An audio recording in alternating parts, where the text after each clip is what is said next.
เรากลัวคืออะไรครับผีกลัวผีเหรอแล้วคิดว่าที่นี่มีไหมครับพระอาจารย์รับประกันได้เลยว่าที่นี่มีแน่นอนแต่ไม่ต้องกลัวครับแต่พวกเราไม่ต้องกลัวครับเพราะว่าก่อนที่พวกเราจะมาพระอาจารย์สวดไล่ออกไปหมดแล้วครับในห้องประชุมพระอาจารย์สวดไล่ออกไปแล้วที่ห้องนอนของเราพระอาจารย์ก็สวดไล่ออกไปหมดแล้วครับไล่ออกจากห้องนอนไล่ออกจากห้องประชุมให้ไปอยู่ในห้องน้ำแทนนี่ถ้าพระอาจารย์จะเล่าให้ฟังนี้พวกเราจะฟังไหมครับฟังไหมฟังนะ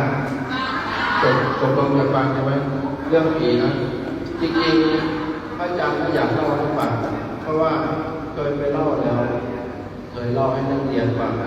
ปรากฏว่านักเรียนกลัวร้องห่มร้องไห้บางคนร้องห่มร้องไห้ขี้โมกไหลออกมาบางคนกลัวมาก